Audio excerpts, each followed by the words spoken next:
Intéressons-nous maintenant à la génération d'un arbre parfait, c'est-à-dire à la création d'une fonction qui va nous renvoyer un arbre parfait. Alors par exemple, un arbre parfait de niveau 3, de hauteur 3, ça sera un arbre de ce type-là, donc hauteur 1. Là, l'arbre parfait de hauteur 2 et celui de hauteur 3, il n'a aucun... Hop, tac, voilà, comme ceci. Voilà l'arbre parfait de hauteur 3. Alors je peux dessiner les, les branches vides, voilà, comme ceci, on peut le faire. Alors, pour l'algorithme que je vais générer, on va faire la chose suivante. Ici, comme on est à la hauteur 1, on affichera le nombre 1, la hauteur. Ici, on mettra les nombres 2, 2. Et ici, on mettra pour valeur 3, 3, 3 et 3. Et si on veut l'arbre de hauteur 4, ben, il n'y aura que des 4 en dessous. On est d'accord? Alors, quel algorithme pour générer cet arbre? Alors en fait c'est simple, hein. Donc ça sera la fonction parfait en fonction de la hauteur h. Donc ici par exemple ça sera parfait de 3. Alors quel algorithme? Ben, ça va être encore excessivement simple si on accepte d'utiliser encore une fois la récursivité.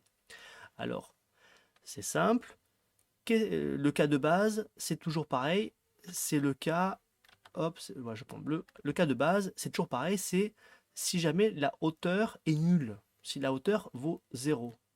L'arbre parfait, qu'est-ce que c'est? Eh ben, c'est tout simplement non, le vide. On a dit hein, que c'est un nœud qui a rien, ben, on a convenu ensemble que ça serait non. Donc si la hauteur est nulle, c'est 0. Si la hauteur n'est pas nulle, sinon, qu'est-ce que c'est un arbre parfait de hauteur non nulle? Eh ben, c'est tout simplement ma racine avec à gauche. Hop, qu'est-ce que c'est ce que je suis en train d'encadrer ici, en bleu? Est-ce que vous reconnaissez ici quelque chose de récursif en lien avec parfait? Ben, bien sûr, c'est un arbre parfait de hauteur 2. Ça, ici, la partie bleue, c'est un arbre parfait de hauteur 2. Et à droite, ici, qu'est-ce que c'est? Ben, c'est aussi un arbre parfait de hauteur 2. Alors, pour générer un arbre parfait de hauteur 1, j'ai l'impression qu'en fait, il faut mettre une racine et à gauche un arbre parfait de hauteur 2 et à droite un arbre parfait de hauteur 2.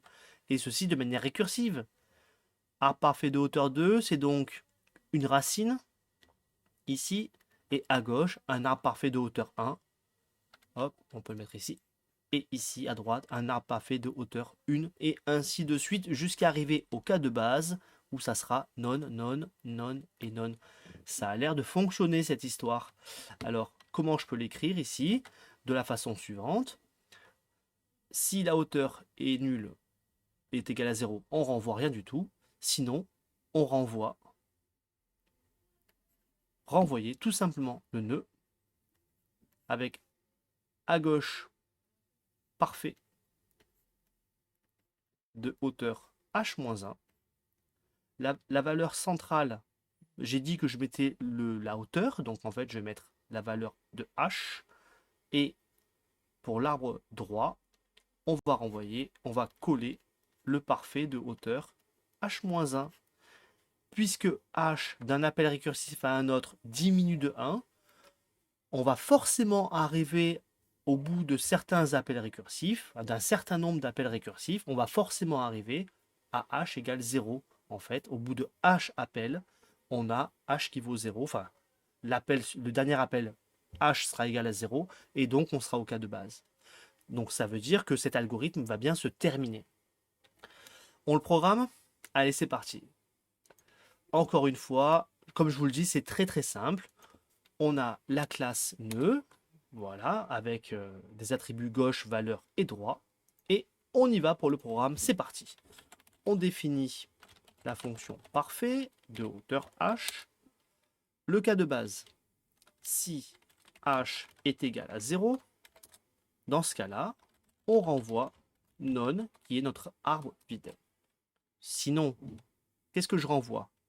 Je renvoie un nouveau nœud Composé de quoi? Ben, composé à gauche de parfait de hauteur h-1, h-1. Valeur centrale, je prends h. Et à droite, l'arbre droit parfait de hauteur h-1. Et c'est tout? Bah ouais, c'est tout. C'est horrible, hein? C'est horriblement simple, hein? Bah c'est ça la récursivité. Si on l'accepte, ça fait des algorithmes sacrément faciles à écrire. On le teste? Donc, par exemple, affiche-moi parfait de 1. Alors là, il m'affiche, ouais, d'accord, quelque chose. Alors, pour vérifier qu'on a quelque chose de correct, je vais créer une variable arbre qui est égale à parfait de 1 et je vais utiliser les fonctions que j'ai déjà développées, c'est-à-dire taille, hauteur et même le parcours infix. Comme ça, on va voir si ça fonctionne. Alors, par exemple, parfait 1, quelle est la taille de arbre? J'espère qu'il va m'afficher 1 nœud. Très bien. Quelle est la hauteur? 1. Alors, pourquoi je m'embête? J'ai qu'à écrire print taille de point et là, la taille de l'arbre. Ensuite, je fais la même chose avec hauteur et j'affiche la hauteur. Donc, du coup, taille qui vaut 1, hauteur qui vaut 1. Très bien. Et maintenant, j'affiche le parcours infix. Hop, et parcours infix de arbre. Alors, est-ce que ça fonctionne? Oui, ça fonctionne. Bon, l'arbre parfait 1, ça va. Je fais l'arbre parfait 2 pour voir. Il m'affiche, il y a 3 nœuds. Il a pour hauteur 2, donc un arbre avec 3 nœuds de hauteur 2 est complet. Hein. Et le parcours, c'est bien, le parcours infix, c'est bien 1, 2, 1. On fait ça avec quelque chose de plus costaud. Ça, par exemple. Alors, qu'est-ce que ça donne? Est-ce que ça a l'air correct? Ben, sans doute. On fait confiance? Allez, on y va, on réfléchit. L'arbre parfait de hauteur 4. Alors, c'est-à-dire, pour moi, c'est le 1. Ensuite, il y a 2 et 2. Puis ensuite, 3, 3 ici, 3 ici et 3 ici. Et enfin, 4, 4, 4, 4, 4, 4 et encore 4, 4. Alors, est-ce qu'il y a 15 nœuds? Oui, il y a 15 nœuds. Est-ce qu'il a bien pour hauteur 4? Oui, il a bien pour hauteur 4. Et maintenant, qu'est-ce que donne le parcours infix de cet arbre? Alors, on commence pour le parcours infix, je vous rappelle, d'abord le sous-arbre gauche, ensuite le sous-arbre droit, ensuite la valeur, et enfin,